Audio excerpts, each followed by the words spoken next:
Hey guys, it's Shannon from iHeartRadio Canada, joined by the 3 finalists of Canada's Drag Race. And we were just saying, it's your last interview together. How do you guys feel? So crazy. This is so surreal. This is... The anxiety levels are just... Oh, yes, Eddie. How does it feel for the three of you to be going through this whole final experience together, the finale, everything? It's really cool. I feel like I knew we were going to do it with these 2 girls. I was like, I could feel it in my bones, Eddie. I just had a feeling we were going to do it all together, and we were all really good friends. And I'm very honored to share this experience with these 2. Yeah, it was very interesting seeing the world digest that we're the top 3, because everyone was kind of like, oh yeah, this does make sense. So that's cool. Yeah, what about you, Rita? Yeah, it feels really, it feels so great and so weird at the same time, because, you know, we were all wishing that, and then it happened. So it's, but you know, I'm a witch. I predicted this thing on week 2, and it happened. So yeah, you did predict that. That's so true. I love that. You'd think that it was Priyanka with the whole magic ball, but you know. We all know that magic crystal ball is busted. Do not talk about that. That was going well. Do you guys feel like you won already? Oh yeah. Yes. We 100%. You are being on Drag Race. You win, like you, and especially because think of it this way: we, the 3 of us, got to be on all 10 episodes. That's like the most exposure as a drag queen in Canada, in the world, will ever get, unless you're one of the top 4 finalists of the US show or the Thailand show, you know, or the UK show. Or so I feel like I won. Yeah, totally. Yeah, totally. Or RuPaul, yeah, exactly. Yeah, I think we all feel like winners already. We're just, you know, I'm just waiting for the check, but it's okay. Yeah, once you get that money. Get that money. I wanted to ask you, do you feel like winning that last Maxi challenge really gave you like that extra push that you needed to go to the finals? Oh, for sure. There was a minute where I was a little down on myself when Rita snatched her 3rd win for the denim, and I was like, that's it. I got nothing left. I got nothing left in the goddamn tank, and I was like, I give up. But then I was like, no, stop, like, shake it off. You know, I personally think that it was very deserved. I think it was my time to win something. Oh, yeah. I was like, that's it. This is the last time before the finale. I'm not going home without winning something. And I pushed, and, you know, I finally got that big win. And it was the win to take me to the finale. And it was the ball. And then going to the finale, I was like, all right, I got a win under my belt. I'm unstoppable. Yeah. I just went for it. Which is kind of different than you, Rita, because you were winning the whole show and then you were in the bottom 2 the last 2 times. Did that kind of get in your head? Thanks for reminding me. Well, it was a challenge, but it didn't stuck in my head. It was just like a motivation, like get that fire back, and you have to make it to the top. You told your dad you're gonna make it to the top, so you have to do it. And you know, this is what we do. This is what we do. Priyanka, I want to talk to you about the fact that you had only been in drag for 2 years before you did this. The first time that you were even in drag was your 26th birthday, is that right? So it was, no, that was when the idea was born. So I hired Ecstasy Love, who is now my drag mother, to perform at my birthday party. And she came and was like, hey, you should do drag. And I was like, sure. And then I just started, and it was like, it was amazing. I love it. Did you feel in over your head against all these other queens who had been doing it for so long? Yeah, especially when I bombed all the improv challenges when I was a TV host for so many years. Stupid.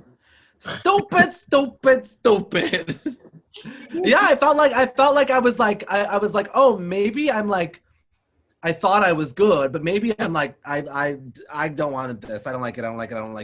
Help. Somebody help me. So right. It was, but getting my pre-demption for the makeover episode was that like same idea as like Scarlett finally getting her win. It's like that moment where you're like, okay, I am in the right place. I should be here. This is what I meant Yep. to do. So yeah, your brain goes on so many roller coasters during this whole journey. It's wild. Yeah, I can totally imagine. Rita, you mentioned your dad, and I know that he's a really big fan of yours. Scarlett, you've talked about your mom. Priyanka, you came out to your dad. How has your parents' reaction been to watching the show? It's been. Okay, Oh, was it my question or was it their question? Oh, Anybody, go ahead. anyways, I mean, my mom is like my number one fan. My dad is finally understanding that like Drag Race is a really big deal, which I love. Because give him a year or so, and he's gonna be like posting on Facebook like team so and so, like you know. So I'm very happy to see this old Guyanese man like Drag Race. It's cool. Yeah, Rita, what about you with your dad? My dad is super proud, and I didn't tell him that I was talking about him during the show. And then he saw the episode, I think 2 days ago, and he just sent me a very sweet message. And as for my mom, she no longer watched the show since that episode with Jimbo, because she said, I don't like the way the other girls are talking to you. I'm not going to watch it anymore. So she's not watching. And she had it officially. And she was rooting for Boa. So when Boa left, she was like, oh, okay, I'm not sure I'm going to watch anymore. Yeah, that's my mom. Yes. Oh my God. I know your mom and you are really close. So how did she react to the show? My mom cries every single episode, and I think that's where I get my like super emotional side from. And so when we watched episode 9 together, it was just me and my mom sitting there in Hamilton and with a room full of people, just both of us crying, just like being such babies. My mom is like unbelievably proud of me. It's she's been, you know, my rock since day one. She's like the village mom, pretty much. Everyone calls her Mama Bobo. She sells her jam at the bars. Yeah, she sells her jam at the bars right beside my merch. And she's a superstar. And so it's really cool. And she's known that I wanted to do this for so long and get on the show. And, you know, she's just excited that I get to like live all my dreams. Yeah, I feel like relationships with your parents, especially as queer people, is so important to showcase. So thank you guys for being so vulnerable.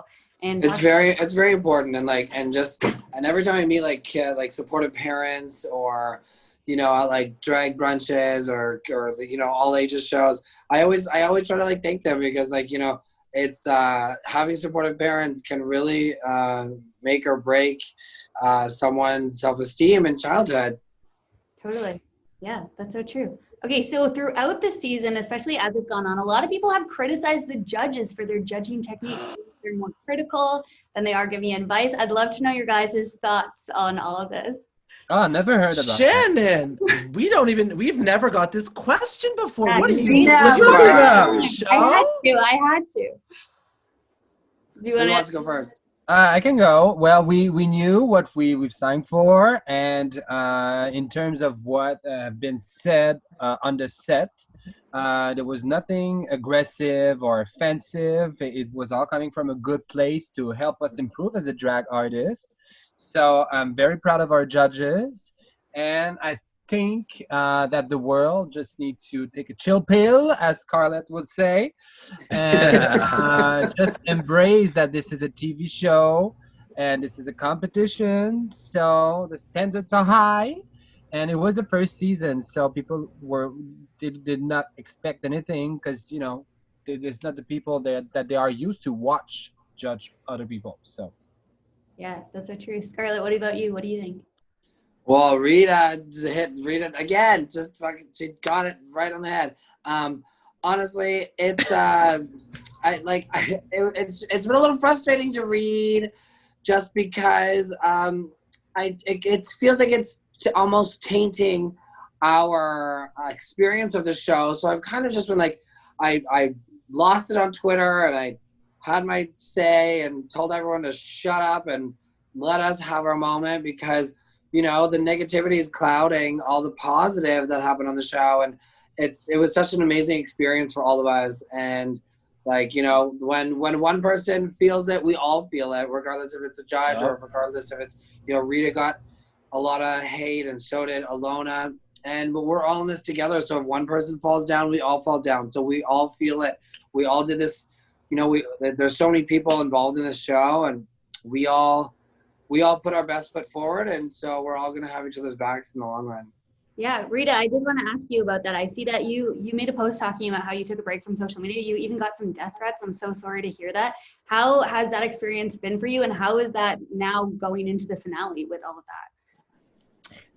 Well, I don't like to be vulnerable, but I felt like it was the right thing to do. Just open up about that reality, because people are always thinking that it's all about the glamour and the people think that we're all rich and famous now, but in fact we haven't been working for months like every other artist. So there's not only just a lot of good things that comes with this new fame and the notoriety and everything, but it's also something that we have to say out loud, that it's not okay to tolerate hate or to spread hate.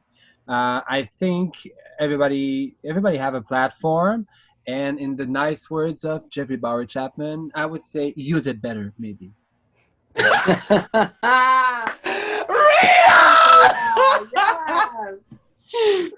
That's amazing. Well, thank you to the three of you for just being vulnerable and authentic and being great examples for Canadians, because I think as a country I can say that we're all so proud of you. So thank you guys so much. Yay! Thank you so much. Thanks, guys. Yay!